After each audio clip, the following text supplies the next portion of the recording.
할렐루야. 절기상 오늘이 부활주일 예배인데 코로나19로 인해서 지금 온라인 예배로 우리가 예배를 드리도록 권유를 받았기 때문에 저희 교회도 부활주일 예배를 2주 뒤로 연기해서 예배를 드리고 또 다 같이 모여서 예배 드릴 때 그때 부활주일 예배를 드리도록 하겠습니다.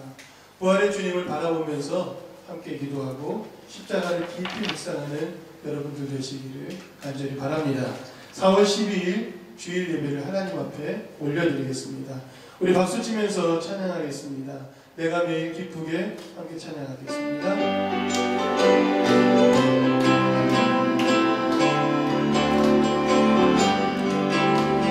매일 기쁘게 술래 기도하고 주의 발이 나를 안보하며 주의 극복을 받는 참된 기도 주의 영이 함께함이라.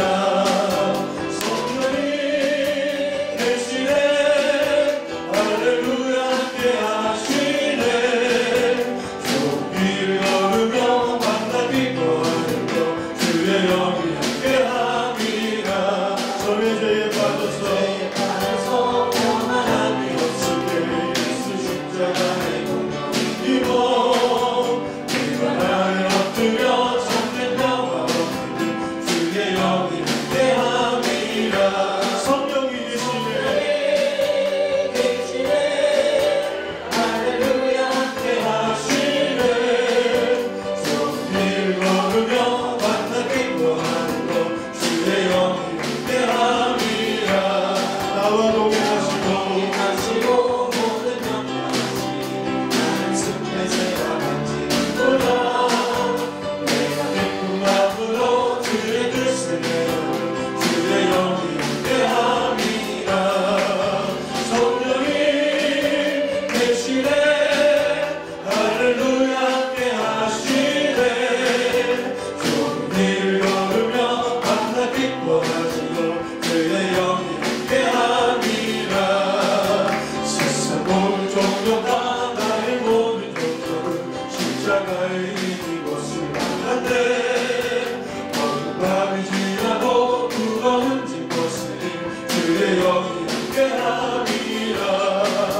성령이 계시네 할렐루야 함께하시네.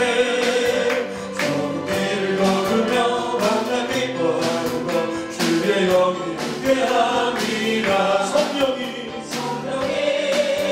계시네 할렐루야 함께하시네. 좋은 길을 걸으며 만나 기뻐하는 것 주의 영이 함께함이라. 이어서 찬양합니다. 내가 먼저 손 내밀지 못하고 내가 먼저 용서하지 못하고 내가 먼저 웃음 주지 못하고 이렇게 머뭇거리고 있네. 그가 먼저 손 내밀기 원했고 그가 먼저 용서하기 원했고 그가 먼저 웃음 주길 원했네. 나는 어찌 된 사람인가.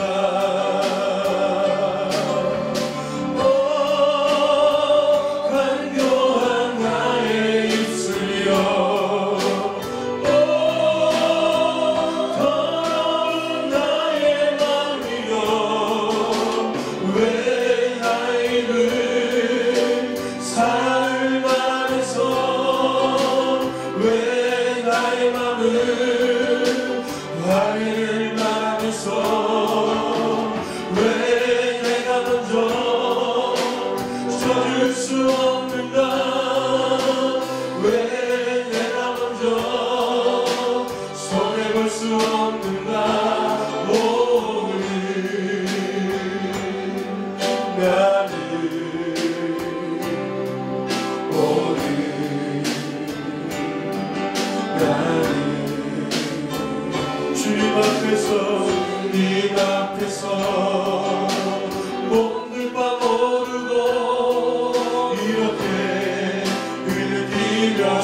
인하여 이 시간 함께 기도하기 원합니다.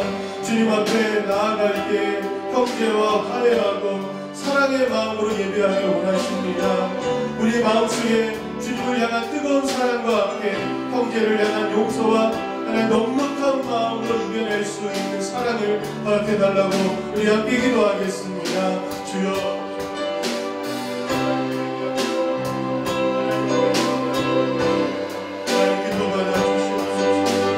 가정을 더 사랑할 수 있게 하여 주시옵소서. 우리와 형제, 우리의 자매를 또 우리의 이웃을 더 깊게 더 뜨겁게 사랑하고 용납할 수 있는 믿음의 사람들 다 되도록 주여 도와주시옵소서. 감사합니다. 기도합니다. 아멘. 하나님은 영이시니 예배하는 자가 영과 진리로 예배할지니라. 아멘.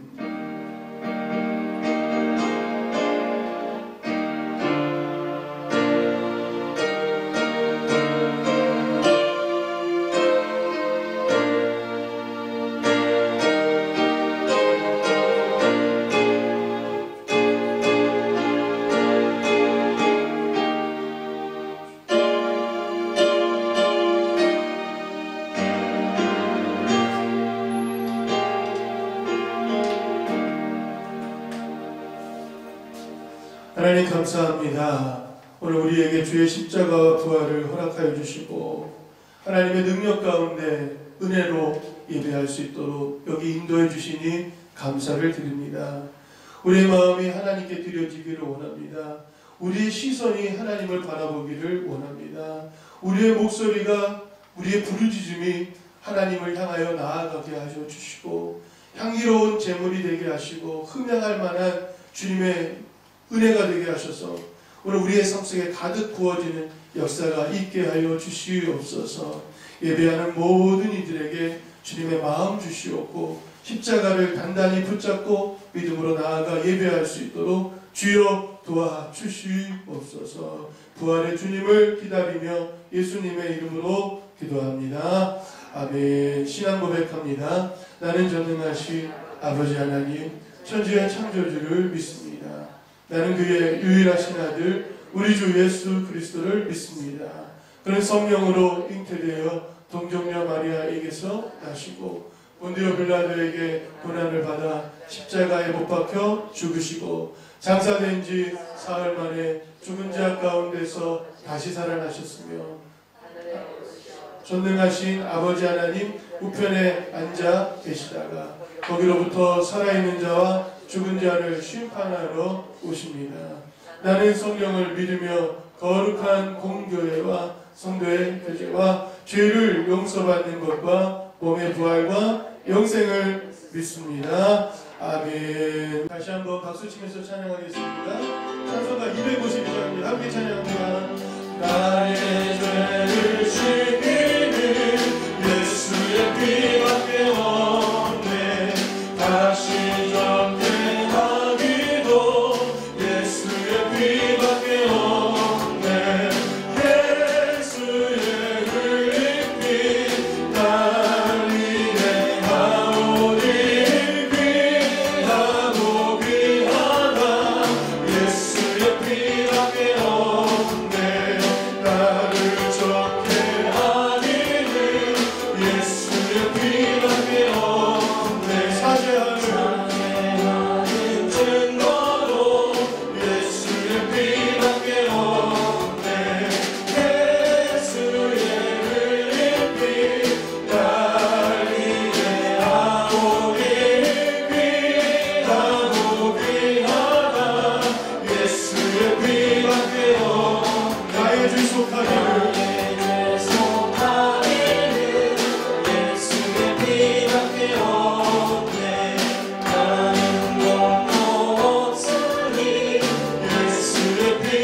피밖에 없네. 나의 장미 제목은 예수의 피밖에 없네. 예수의 흘린 피 달리네. 아오리 귀하고 귀하다. 예수의 피밖에 없네. 아멘. 우리들의 밝은 빛 되시고 등불이 되시는 주님, 주님의 자녀들을 죄와 사망으로부터 구원해 주시어서 이 생명을 얻게 하심을 감사합니다. 은혜와 찬양으로 영광 돌리는 예배 가운데 오직 주님만이 주인 되어 주셔서 홀로 영광 받아 주시옵소서. 이 죄악된 세상을 주님의 긍휼로 다스려 주시고 우리 모두가 죄의 유혹 속에서 빠지지 않게 도와주시며 꼭 이기지 못하고 주님과 다른 삶을 살았다면 회개함으로 용서를 구하는 기도로 드리며 주님께 나오는 우리 모두가 되게 하시옵소서. 우리들의 생각과 삶의 방향이 오직 중심된 주님 중심된 삶으로 변화시켜 주시옵소서. 성령 하나님을 의지하기 원합니다. 모든 기도와 간구를 하되 항상 성령 안에서 기도하고 이를 위하여 깨어 구하기를 항상 힘쓰며 여러 성도를 위하여 구하라라고 하신 말씀처럼 인내와 갈급함으로 성령 안에서 깨어서 구하는 기도를 드릴 수 있도록 주님 도와주시옵소서. 이 교회와 나라가 주님의 그 귀하고 고귀한 생명의 양식과 영적 권위를 본받아 주님께서 이루고자 하셨던 주님의 나라에 한 발 더 나아가는 세상으로 변화시켜 주시옵소서. 주님, 지금 전 세계는 전염병으로 인한 대혼돈의 길을 걷고 있습니다. 코로나19 바이러스라는 갑작스러운 위기로 인해 준비가 안 되어서 대응도 못하는 세계들이 일어나고 소중한 생명들이 사람의 방법으로는 손쓸 수 없이 죽어가고 있습니다. 이러한 절망적 상황과 죽음의 두려움과 공포 속에서도 희망의 빛 되신 주님을 만날 수 있도록 도와주시고 오직 믿음 하나로 하나님만을 붙잡고 무릎 꿇고 기도하며 주님만을 의지하며 승리하게 하시옵소서.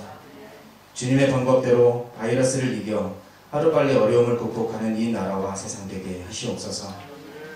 주님 또한 온갖 우상들을 의지하는 이단과 사이비 교주들이 탐욕과 이기심과 헛된 힘에 빠져 사람들을 미혹하고 유혹하여 죄로 물들이는 모든 악한 일들을 멈추게 하시고 성령의 불로 태우셔서 하나님 앞에 무릎 꿇고 죄를 고백하고 주님만이 참 하나님임을 알게 하시옵소서. 주님, 다가오는 수요일 20일 대국회의원 선거가 있습니다. 어렵고 힘든 정치, 경제, 사회 모두가 올바른 가치관과 선한 양심으로 선택된 진실된 사람으로 세워주시고 선거라는 모든 국민도 올바른 시각과 생각으로 한 표 한 표 최선을 다해 투표하는 유권자들이 되게 하시옵소서. 지금 저희 교회뿐만 아니라 모든 교회와 주님의 자녀들이 사회적 거리두기 일환으로 예배를 드리지 못하고 예배에 집중하지 못하고 있습니다. 어디서든 그곳에서 드리는 이 간절한 예배가 진정한 예배 되게 하시옵소서. 예배의 회복을 위해 늘 기도하게 하시고 공동체가 해야 할 마땅한 일에 앞장서게 하시며 선한 일들로 변화시켜 더 나은 소망과 비전을 꿈꾸게 하시옵소서. 교회 건축을 위해 기도합니다. 정말 큰 규모와는 상관없이 모든 성도님들이 한 마음으로 기도하면서 준비하는 주님의 주인 되어 주시는 교회가 세워지기를 원합니다. 우리들의 생각이 서로 조금 다름을 인정할 수 있도록 하시옵고 꿈에 소망하는 방향이 같음에 어떤 고난과 역경이 닥치더라도 이겨낼 수 있는 신실한 믿음을 주시며 사랑으로 품고 이해하며 화합하는 그러한 교회로 세워주시옵소서. 늘 말씀과 기도로 준비하시는 목사님을 강권적으로 붙드셔서 어렵고 힘든 가운데서도 사역의 길을 감당할 때 건강과 힘 주시옵소서. 이 시간 말씀을 대언하실 때 성령의 체험과 은혜가 넘치는 말씀으로 인도해 주시옵고 영과 육이 치유되는 예배의 시간 되게 하시옵소서. 삶의 구원자이시며 성령님만을 의지하기 원하며 우리들을 죄인에서 구원하신 예수님 이름으로 간절히 기도드립니다. 아멘.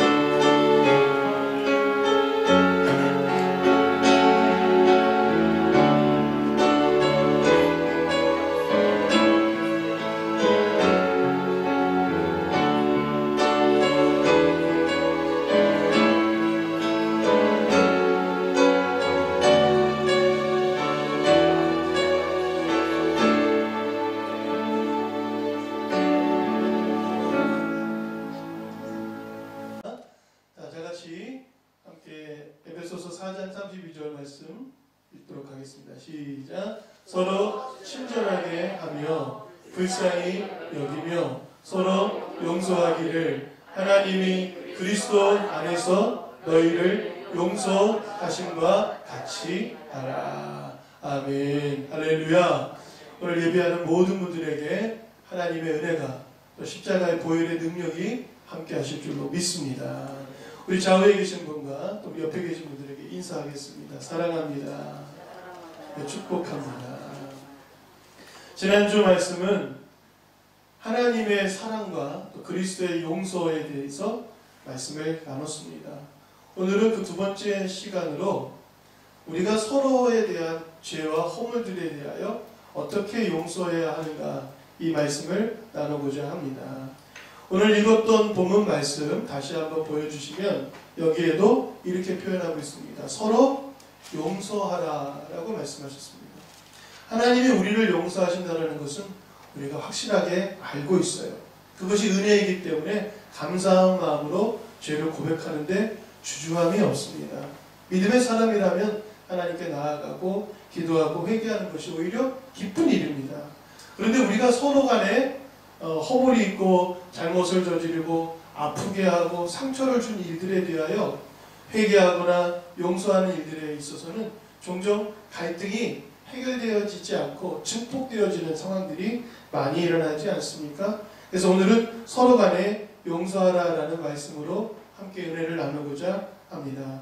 우리가 용서에 대해서 생각해 볼 때 먼저 성경 두 구절을 우리가 떠올리게 됩니다. 먼저는 마태복음 6장 12절 주님이 가르쳐 주신 기도에 나와 있는 내용이죠. 6장 12절 같이 읽어볼까요? 우리가 우리에게 죄 지은 자를 사하여 준 것 같이 우리 죄를 사하여 주옵소서. 이것이 우리가 용서에 대해서 갖는 첫 번째 말씀입니다. 그런데 여기에는 우리가 우리의 죄를 사하여 준 것으로 하나님이 우리의 죄를 용서하신다라는 이런 이야기가 나와요. 먼저 무엇이 먼저일까요? 우리가 서로 용서하는 것이 먼저일까요? 하나님 우리를 용서하신 것이 먼저일까요? 약간 고민되죠? 이 부분에 대하여 예수님이 더 설명을 부연해서 하신 말씀이 그 뒷구절에 나옵니다. 14절 15절 말씀에 보면 너희가 사람의 잘못을 용서하면 너희 하늘 아버지께서도 너희 잘못을 용서하실 것이다. 너희가 사람의 잘못을 용서하지 아니하면 하나님도 너희의 잘못을 용서하지 않을 것이야. 이렇게 말씀하고 계시는 거예요. 여러분 이 말씀을 여러분 가슴속에 새기기를 바랍니다. 누군가를 향한 미움과 비난이 가슴속에 있다면 용서하지 못하는 마음이 있다면 하나님도 나를 용서하지 않으시겠다라는 이 말씀을 가슴에 새겨야 합니다. 그러나 이것은 순서의 문제라기보다는 관계의 문제라고 할 수가 있습니다. 하나님과의 관계는 사람과 사람 사이의 관계와 영향이 있다는 거예요. 은혜가 깊으면 사람을 이해하고 용납할 수 있다라는 말씀인 거예요. 내가 누군가를 용납하지 못하고 사랑하지 못한다면 내 안에 있는 하나님의 사랑이 없기 때문이다 라는 말씀으로 이해할 수 있기 때문입니다. 그러므로 여러분 가슴속에 하나님의 사랑이 넘쳐나거든 누구든지 용서하고 무엇이든지 이해할 수 있는 큰 마음을 주실 줄로 믿습니다. 그런 마음으로 부활을 맞이할 수 있게 되기를 간절히 바랍니다. 두 번째 우리가 또 기억하는 말씀은 베드로가 예수님께 했던 질문입니다. 마태복음 18장 21절 말씀에 보면 이렇게 묻죠. 형제가 내게 죄를 범하면 몇 번이나 용서해 주어야 합니까? 7번 할까요? 그랬더니 예수님이 말씀하시는 것이 7번뿐 아니라 7번을 70번 할지라도 용서하라 라고 말씀하십니다. 이건 주님의 말씀입니다. 얼마까지 용서하라고요?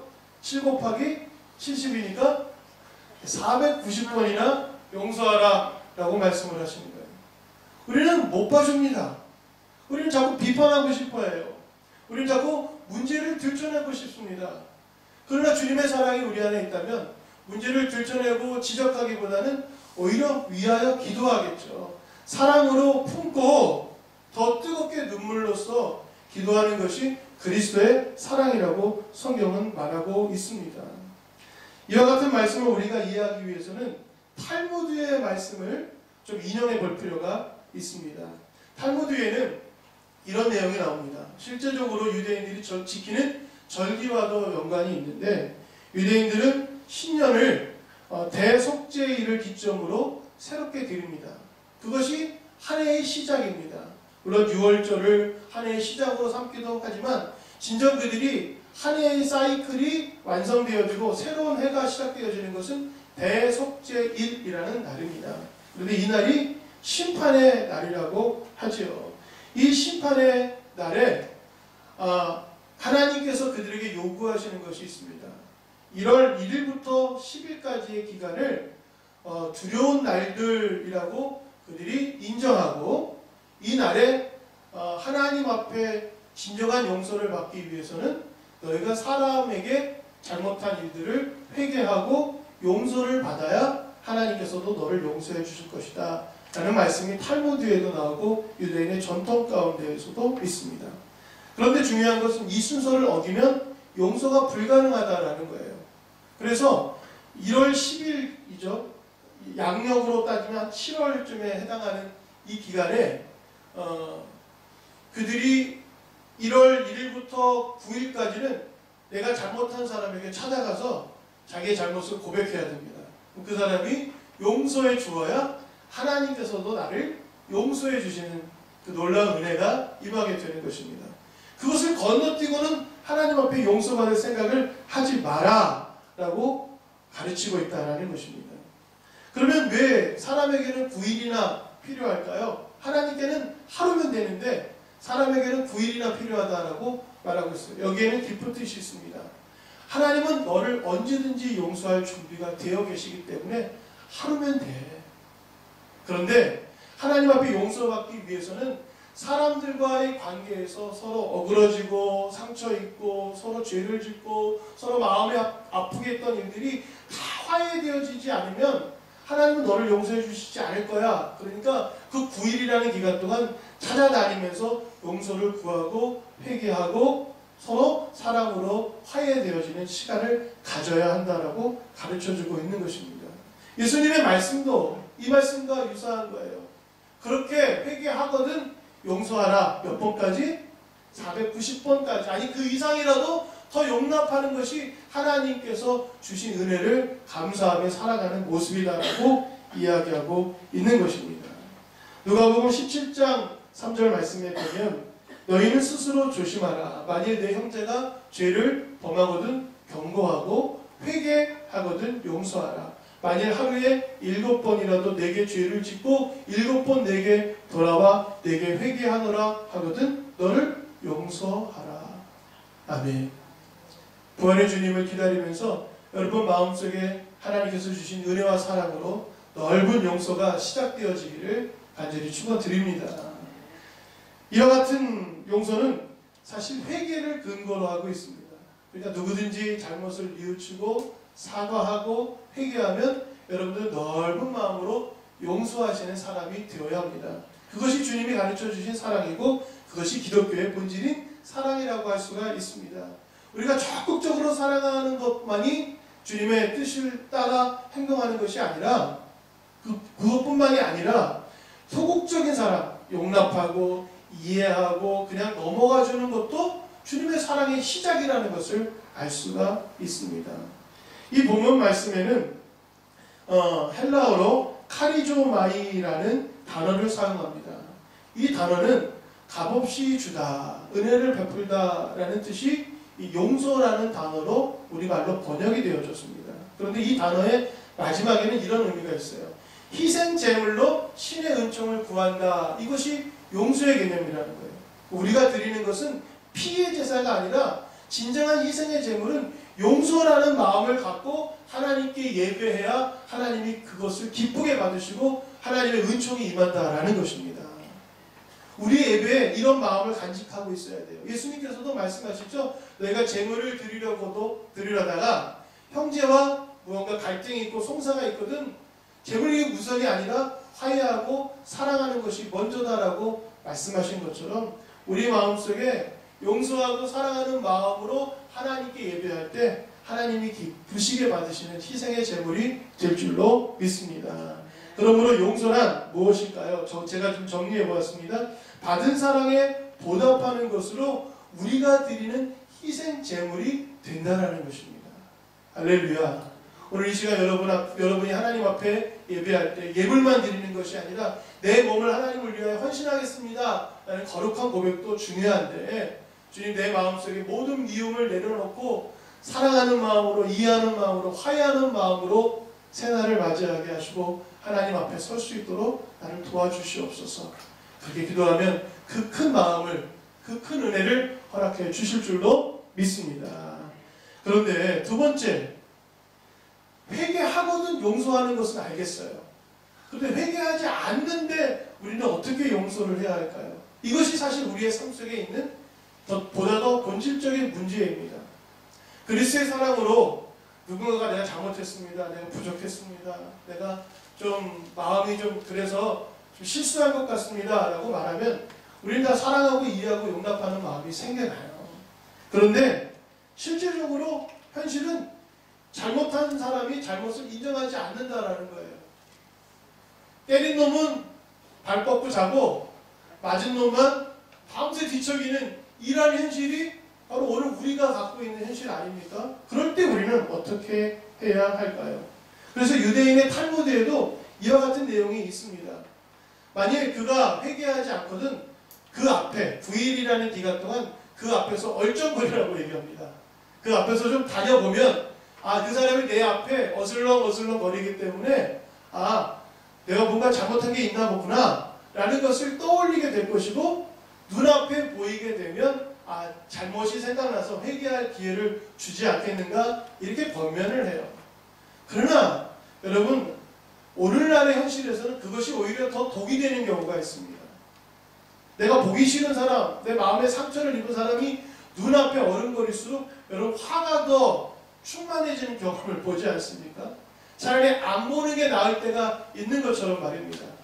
이번 코로나19로 인해서 다 많은 어려움과 단점들이 가득해서 우리의 마음을 아프게 하지만 한 가지 좋은 점이 저는 있다고 생각해요.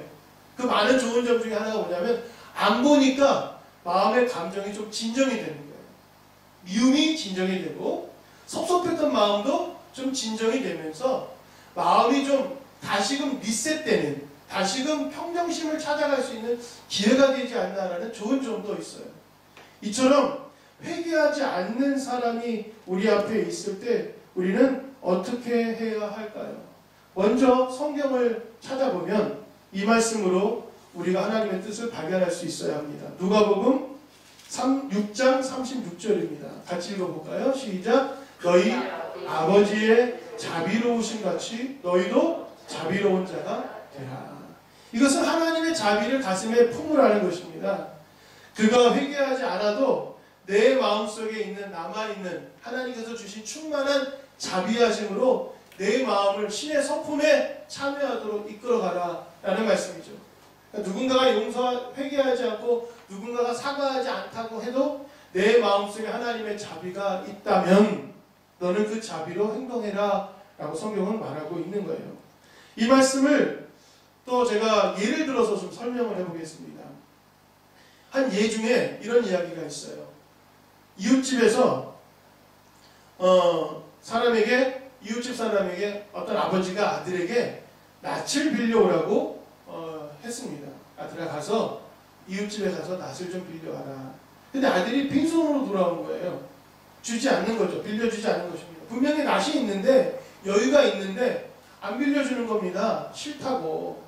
그러니까 아들이 화가 나서 아버지 어쩌면 저럴 수가 있어요. 그러면서 막 울그락불그락 했어요. 아버지는 다 이해하고 넘어갔습니다.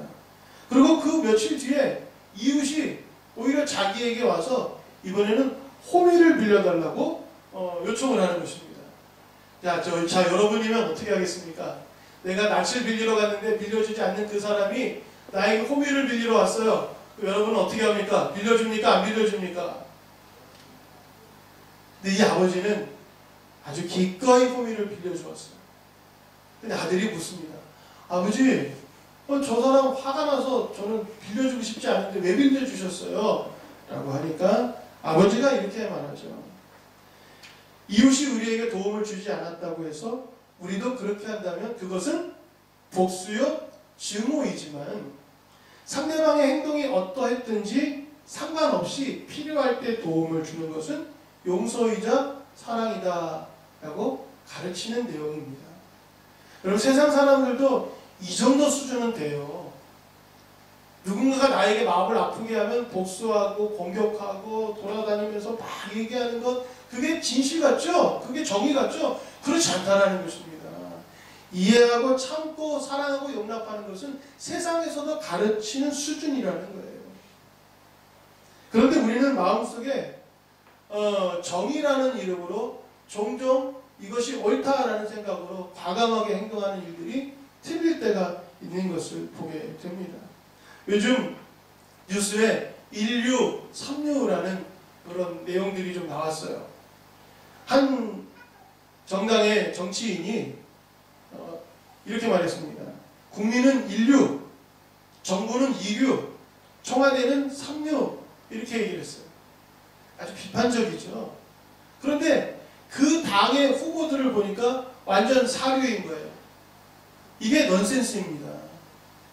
여러분, 우리가 비판을 하는 것은 우리 마음속에 충분히 있을 수 있습니다. 근데 자기 자신이 어떠한지를 살펴보지 못하고 타인에 대한 허물만 들춰내는 것이 우리들의 현실이라는 것입니다. 그래서 그 말에 우리가 잘 아는 말들이 있죠. 힘들 때 울면 삼류지만 힘들 때 웃으면 인류다라는 말도 오히려 더불어 우리 가슴속에 남죠. 무엇이 정말 수준 높은 것인가? 무엇이 과연 그리스도의 성품에 가까운 것인가? 무엇이 과연 옳은 것인가를 여러분 가슴속에 품고 용서라는 것이 누군가가 나에게 잘못을 구하고 잘못했다고 말하고 회개하지 않아도 내 마음속에 갖는 이 증오의 마음을 벗어버리는 것, 그것이 용서라고 성경은 오히려 말하고 있습니다. 성경은 그 정도의 수준을 우리에게 요구하고 계시는 거예요. 신의 성품에 참여하라. 너희 아버지의 자비하신 것 같이 자비하라 라고 하신 말씀은 그 사람이 어떠한 형편에 있든 어떠한 상황이든 나를 어떻게 하든 내 마음속에 그것으로 인하여서 아파하지 않고 그것 때문에 복수하지 않고 그것 때문에 계속 공격하지 않고 넉넉한 마음으로 참아내고 견뎌내고 그것들을 지나가게 하는, 그것들을 그냥 잊혀지게 하는 그런 마음의 넉넉함이 있다면 성경은 그것을 용서라고 말하고 있는 것입니다. 그런 부분이 어디에 있다고요? 성경에 나와 있습니다. 여러분, 예수님께서 십자가에서 하신 말씀 기억하십니까? 예수께서 이르시되, 누가복음 23장 34절입니다. 아버지, 저들을 사하여 주옵소서 라는 이 용서의 간구가 있습니다. 이 용서라는 말을 헬라어로 아피에미라고 씁니다. 아피에미. 이 헬라어 단어 안에는 이런 의미가 있습니다. 보내다, 떠나가게 하다, 풀어놓다, 지나가게 하라. 법적인 속박에서 벗어나고 용서한다 라는 단어가 있습니다. 우리가 지난주 단어 여러분 기억하십니까? 용서라는 단어 안에는 하나님을 바라볼 수 있게 하시는 것이고 내가 짊어진 짐을 그가 대신 짊어지고 가게 하시는 것이 용서라는 개념이라고 말씀드렸습니다. 오늘 헬라어를 통하여서 우리가 깨닫는 용서라는 단어도 우리가 서로 용서하는 마음, 화해하는 마음으로 하나님께 예배할 때 그것이 하나님께 드리는 가장 아름다운 희생제물이 된다는 것이 첫 번째 가르침이라면, 두 번째 가르침은 누군가 나에게 회개하거나 사과하거나 잘못을 인정하지 않음에도 불구하고 내 마음속에 증오와 미움을 간직하지 않고 내려놓고 흘려보내고 지나가게 하는 것이 용서의 시작이라고 성경은 말하고 있는 것입니다.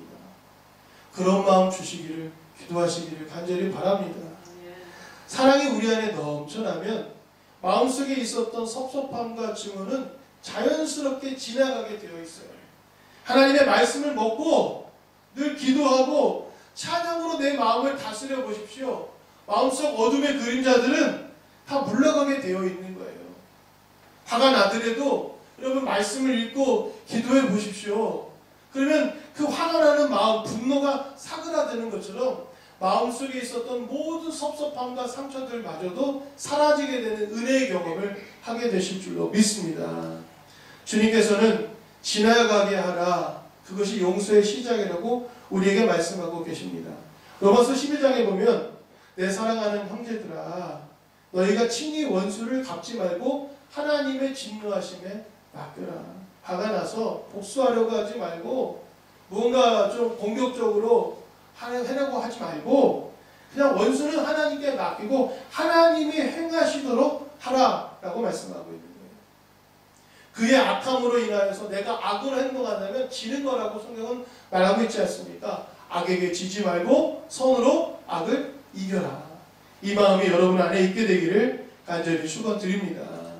두 번째, 우리가 깨달아야 할 이 말씀의 의미는 사실 우리는 이 용서라는 것이 가장 중요한 선택의 문제라는 것입니다. 두 아이가 서로 막 어린 아이가 싸웠어요. 그래서 막 장난감 때문에 싸우다가 막 서로 막 미워하고 너 싫어 다시는 너랑 안 놀 거야 막 그러면서 막 이제 주먹질도 했어요. 두 아이의 어머니가 그걸 보면서 아이고 애들을 말렸죠. 아이고 우리 애들이 왜 저렇게 싸우나 하면서 걱정을 합니다. 그러면서 부모 간의 관계도 약간 어색해졌어요. 그런데 조금 시간이 지나서 그 두 아이들을 보니까 다시 언제 그랬냐는 듯이 막 재밌게 놀고 있는 거예요. 아니 불과 10여 분 전만 해도 막 치고받고 싸우고 평생 안 볼 아이들처럼 그렇게 막 화를 내더니 이제는 막 둘이서 막 웃으면서 재밌게 놀아요. 우리 그런 거 모습 보면 신기하지 않습니까? 우리 어른들은 한 번 싸우면요 일주일, 한 달, 1년도 갑니다. 여러분 부모와 자식 간에도 안 보고 서로 인사 안 하고 안부도 전하지 않는 사람들이 얼마나 많은지 몰라요. 고부간의 갈등, 서로 타인과의 갈등이 깊어져 가서 아예 안 보는 일들이 수도 없이 많은데 아이들은 안 그래요. 아이들은 다시금 재밌게 놀아요. 그럼 그것을 바라보면서 한 엄마가 물었어요. 아니 애들은 참 신기해요. 어떻게 저렇게 아무 일도 없었던 듯이 재밌게 놀 수 있죠? 그러니까 한 엄마가 그럽니다. 우리 같으면 애들이 뭐 다 그렇죠. 이렇게 얘기할 텐데 한 엄마가 얘기해요. 아이들은 정의보다 행복을 선택했기 때문이 아닐까요? 이렇게 말해요. 그럼 다시 한번 기억해 보세요. 정의보다 무엇을 선택했다고요? 행복하기를 선택했다라는 거예요. 여러분 우리 마음속에 용서라는 것은요 정의를 행하는 것이 아니라 행복을 선택하는 거예요. 하나님은 언제든지 용서하시려고 준비하고 계세요. 우리가 돌아와서 하나님 잘못했습니다 하면 그 큰 죄도 그 많은 허물들도 다 용서할 마음을 갖고 계세요. 그것이 신의 성품이고 하나님의 자비라고 할 수 있어요. 우리에게 그 마음을 가지라고 요구하시잖아요. 그렇기 때문에 어떠한 상황에서든지 여러분 스스로 행복하기를 선택하셔야 됩니다. 먼저. 그리고 함께 행복하기를 선택하는 여러분들 되시기를 바랍니다. 누군가가 나에게 잘못했다고 사과하지 않아도 여러분 행복하기 위해서는 그러한 마음속의 증오와 섭섭한 마음들을 지나가게 해야 됩니다. 그것이 용서라는 단어의 의미라고 성경을 가르쳐주고 있는 것입니다. 성경이 말합니다. 신의 성품에 참여하는 것이 그것이 진리라고 말합니다. 우리가 갖고 있는 정의보다 하나님이 말씀하시는 진리가 여러분 가슴속에 새겨지기를 원합니다. 말씀이 가슴속에 새겨지면 그 말씀을 따라 놀라운 일들을 행하지 않겠습니까? 에베소서 4장 20절 말씀에 보면 오직 너희는 그리스도를 그같이 배우지 아니하였느냐. 우리가 성경을 많이 읽었어요. 찬양도 하고 기도도 하고 말씀도 많이 들었습니다. 예수님을 배웠어요. 예수님의 사랑을 배웠습니다. 그런 사랑의 마음으로 여러분 이 용서가 시작될 수 있게 되기를 간절히 축원드립니다. 이제 좀 안 보고 서로 관계가 좀 멀어질 때쯤 여러분 마음속에 그리스도가 가득하셔서 좀 섭섭하고 좀 아파했고 좀 가슴을 좀 애리게 했던 이 많은 일들조차 다 그리스도의 사랑으로 넉넉하게 이해하고 사랑하고 용서가 시작되어진다면 하나님께서 여러분 마음속에 거룩한 주님의 성품을 허락해 주실 줄로 믿습니다. 용서하지 못하는 마음은 사실 정의가 아니라 사단이 심어놓은 마음이라고 성경이 말하고 있습니다.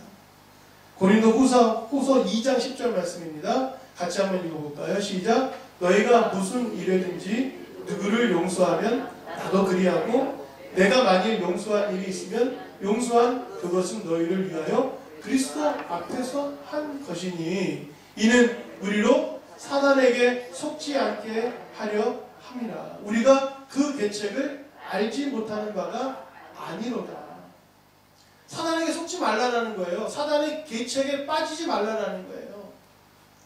갈등이 있고 갈등 때문에 아파하는 것도 사단의 속임수고 우리의 연약함 때문이라고 하지만 누구가 계속 나를 아프게 하고 나를 힘들게 하더라도 내 마음속에 증오를 품지 않고 그걸 지나가게 할 수 있는 것, 그것이 신의 성품인데 마음속에 계속 증오를 갖고 섭섭한 마음을 갖고 기회를 노려서 공격할 생각을 갖고 있는 그 마음은 사단이 심어놓은 죄의 씨앗이라는 것입니다. 여러분 영적으로 분별한다면 이 모든 것들을 이겨낼 수 있는 넉넉한 마음을 하나님께서 주실 줄로 믿습니다. 주님, 용서가 우리 안에 시작이 되었습니다. 하나님께서 시작하신 그 용서가 내 마음속에 은혜로 충만하게 임하고 있습니다.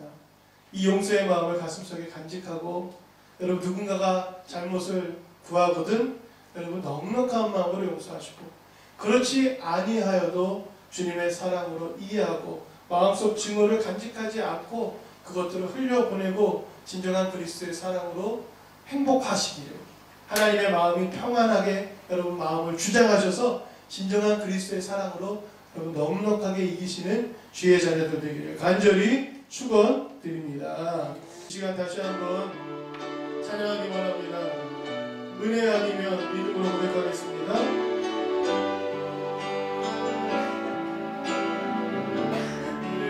찬양합니다. 은혜 아니면 살아갈 수가 없네. 사랑마저도 나중에 것이니 세상 평안과 의욕에게 없어 예수 오직 예수뿐이네. 오직 예수뿐이네.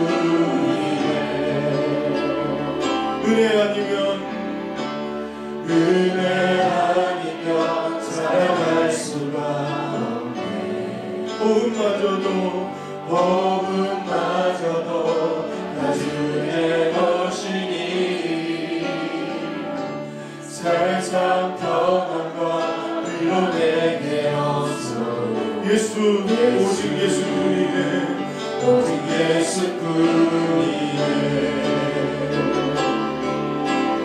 그 신께 나올 수가 없고 작은 고난을 지쳐도 주께 묻기 나의 모든 삶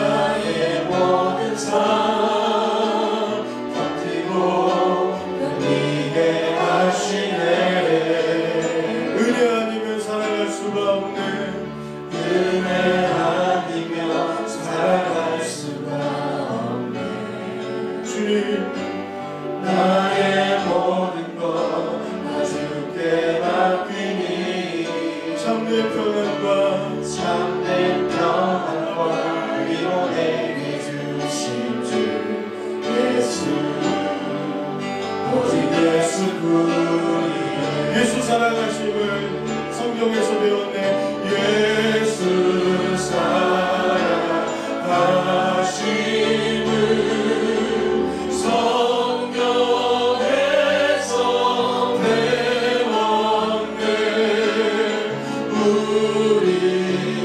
우리들은 약하나 예수 번세 많도다.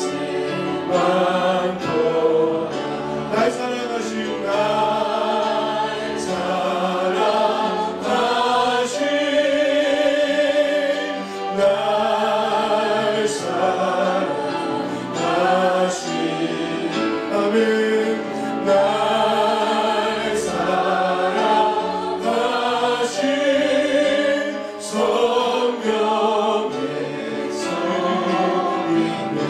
날 사랑하시 아멘 날 사랑하시 옆에 사람을 향하여서 날 사랑하시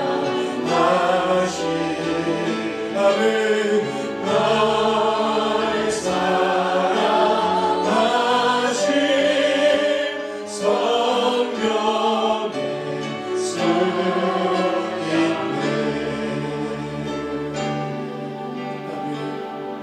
기도합니다.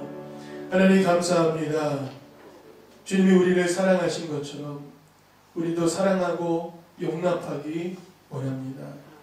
형제가 범죄하고 회개하고 사과하고 미안해하거든 주님의 사랑으로 넉넉하게 이해하고 사랑하고 용서할 수 있는 마음을 주시옵소서. 그것이 하나님께 올려드린 가장 아름다운 예물이 될 줄로 믿습니다. 그러나 형제가 나에게 잘못을 용서하지도 구하지도 또 미안하다 하지도 않을 때에 우리의 마음은 화가 나고 마음속에 분노가 일어나는데 그와 같은 섭섭한 마음이 사단이 심어놓은 씨앗이라면 주님 과감하게 벗어버리게 하시고 내 마음속에 일어나는 분노도 지나가게 하셔서 신의 성품에 참여하며 그리스도의 자비하심으로 행복할 수 있게 하시고 평안을 잃어버리지 않게 하시고 언제든지 넉넉한 마음으로 아버지 저들을 용서해 주시옵소서. 주님께서 드렸던 기도를 우리 마음속에 드리게 하셔서 참된 용서가 내 안에서 시작될 수 있게 하셔서 사랑할 수 있는 주의 자녀들 다 되도록 주여 도와주시옵소서. 이 말씀을 통하여 우리 교우들의 관계가 사랑과 용서로 하나 될 수 있게 하시고 우리 가정이 우리의 직장이 우리가 만나는 모든 사람들과의 관계에서 넉넉한 마음으로 사랑을 시작할 수 있는 용서의 사람 되도록 주여 큰 은혜 내려주시옵소서.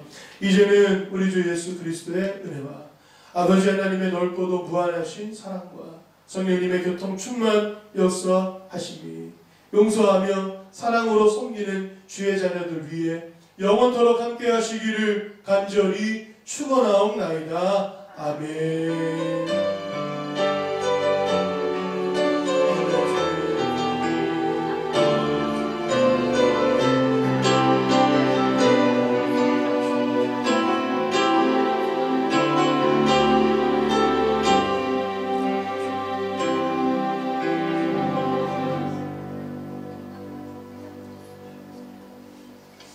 네, 예배를 마쳤습니다. 우리 하나님께 영광의 박수 올려드리겠습니다.